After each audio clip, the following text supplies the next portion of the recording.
Olá, meu amigo, minha amiga. Estamos de volta com mais um Portal do José. Hoje num dia de grandes solavancos na República Brasileira. Isso porque o Senado, junto com outros segmentos políticos, estão tentando emparedar o Supremo Tribunal Federal.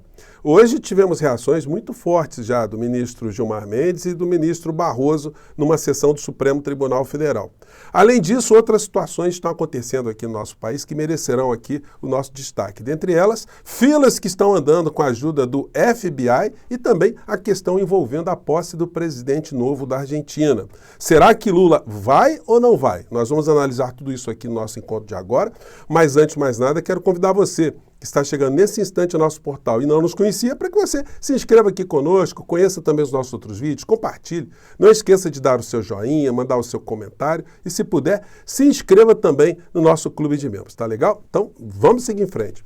Gente, olha, se nós não tivéssemos aqui no nosso país o enfrentamento que foi feito através do Supremo Tribunal Federal, especificamente na figura do ministro Alexandre de Moraes, provavelmente eu não estaria aqui conversando com vocês. A nossa democracia, certamente, ela teria sido dinamitada, porque a reação, a contenção, a insanidade, ela veio lá de trás e que culminou até com o dia 8 de janeiro, com seus desdobramentos.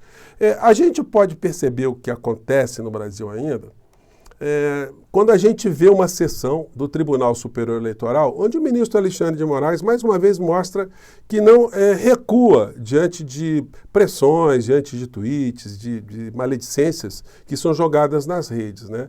Mas a gente consegue perceber bastante como nós temos ainda muitas coisas a combater aqui no nosso país. Vamos acompanhar o que aconteceu. Uma sessão lá no TSE, onde um advogado quis usar a palavra, era indevida essa utilização da palavra, porque o regimento não permite, enfim. Mas o advogado mandou, fez o papel dele, ele quis falar, né?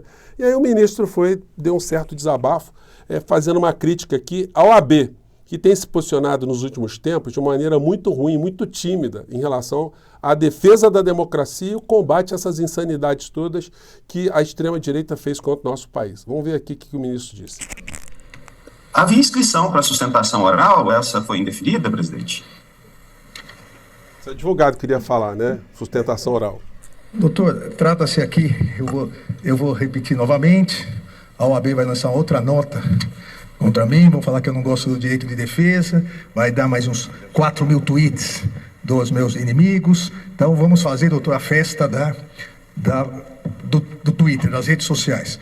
Ou seja, ele não recuou, né? Embora ele saiba que vai vir essa festa, como ele disse, né? O regimento interno do Tribunal Superior Eleitoral, acompanhando o regimento interno do Supremo Tribunal Federal, conforme decisão já do Supremo Tribunal Federal, não há sustentação oral em agravos. Eu coloco em votação aqui no plenário. Alguma divergência? Então, reiteramos a jurisprudência por unanimidade do não cabimento de sustentação oral em agravos. Obrigado, doutor.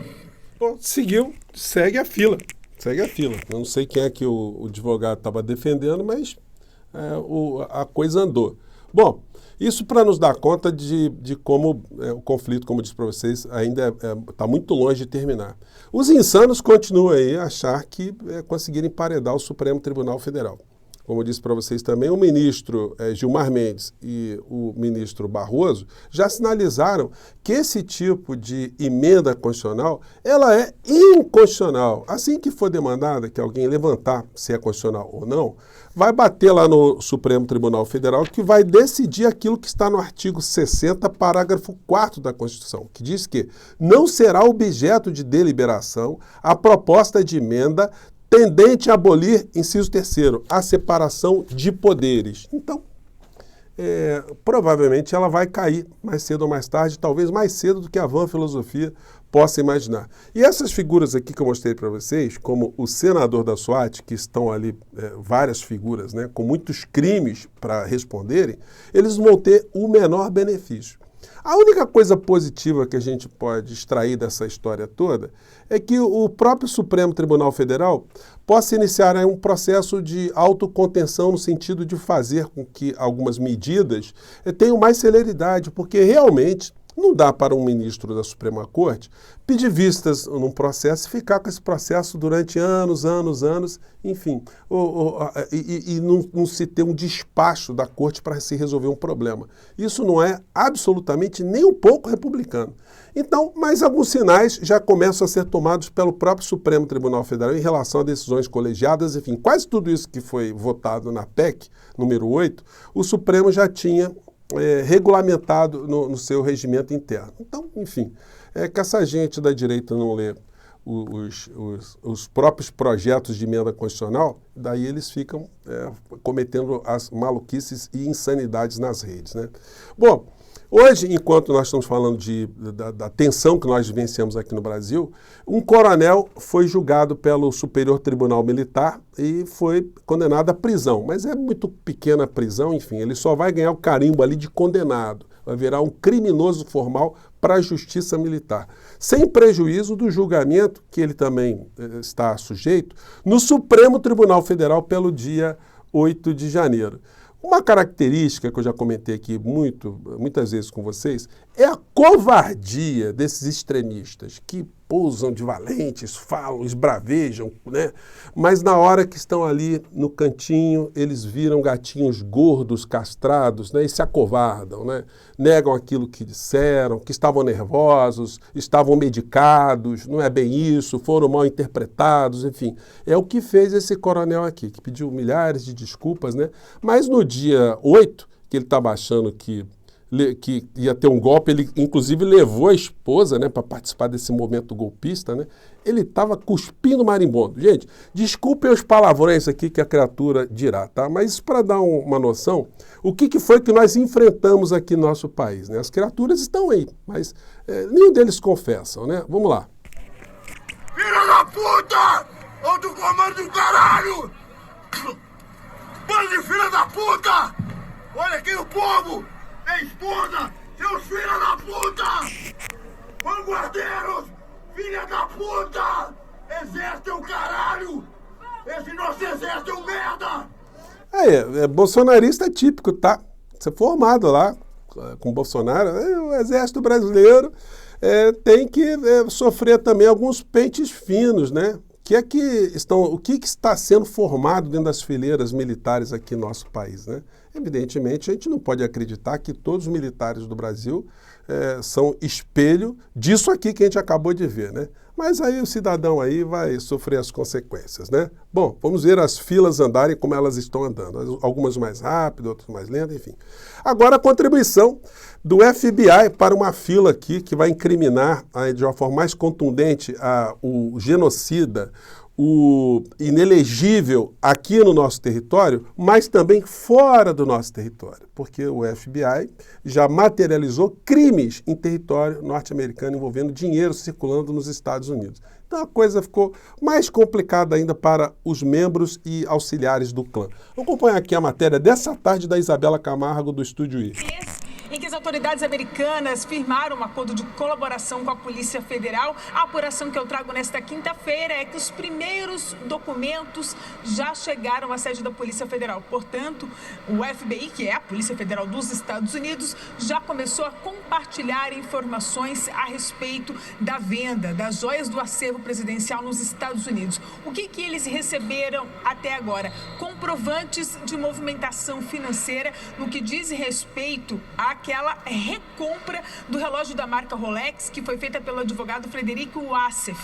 Vamos lembrar aqui o que a gente já sabe sobre isso. O advogado da família Bolsonaro admitiu que foi aos Estados Unidos para recomprar este item valioso que não deveria ter sido vendido e admitiu que fez esta compra em dinheiro vivo, mas na declaração que ele deu, ele negou que tenha feito isso a mando do tenente-coronel Mauro Cid, que era o braço direito de Jair Bolsonaro. Agora, esses documentos que já estão nas mãos dos investigadores aqui do Brasil mostram o contrário. Eles têm elementos que provam não só que ele esteve nos Estados Unidos, recomprou um relógio em dinheiro vivo, mas que fez isso a mando do general Lorena Cid, pai do tenente-coronel Mauro Cid.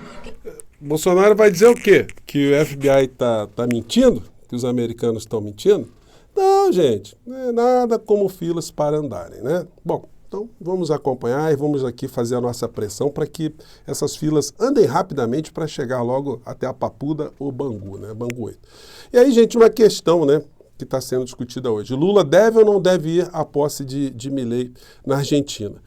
O Milei, ele mostrou, como todo extremista de direita, que não tem caráter nenhum, porque ele já está desdizendo tudo aquilo que ele disse na campanha. Já está fazendo elogios ao Papa, quer ir visitar o Papa, a quem ele chamou de comunista, né, de criminoso.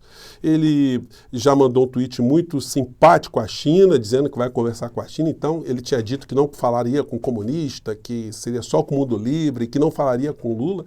E no programa ontem, ele foi perguntado que ele fará em relação ao Lula e à posse dele, né? E ele falou muitas coisas aqui, gente, que mostram que a vida dele à frente da Argentina tende a ser mais breve do que a vã filosofia pode imaginar. Eu anotei aqui algumas questões que eu vi na entrevista dele. Ele foi perguntado sobre as pessoas que fizeram empréstimos em peso, as pessoas que entraram em planos de habitação, financiamentos imobiliários, né? Ele respondeu, alguém colocou arma na cabeça dessas pessoas para fazerem os créditos, então elas que se virem, nós não vamos ajudar não. Isso só para vocês verem o perfil da criatura. Sobre obras que estão em curso na Argentina, ele diz o seguinte, olha, a partir de dezembro não vou pagar mais obra nenhuma. E os trabalhadores? Ele falou, lamento, se houver condição, nós vamos fazer licitação para empresas privadas adquirirem o controle dessas obras. Se não aparecer empresa privada nenhuma, é sinal que a obra era desnecessária. Então, lamento, os trabalhadores que arquem com os seus problemas, né? Que só daqui a 2 anos que a inflação vai voltar, né, a patamares melhores, enfim. Ou seja, dá para alguém que tem esse tipo de comportamento ter uma longevidade no governo? Enfim, estou só pegando um trechinho aqui. Mas aí foi questionado sobre o Lula, né, que Bolsonaro iria à posse e Lula, né? Como é que ele responde essa questão? Vamos lá. Eu queria perguntar, você invitou a Bolsonaro a la Asunción. ¿Usted quiere que venga Lula? En la campaña hubo cortocircuitos, pero bueno, es un gran socio comercial. Ele falou, olha, você quer que venha Lula também? O Brasil é um grande sócio comercial, teve muito curto-circuito, né, durante a campanha. Es el presidente.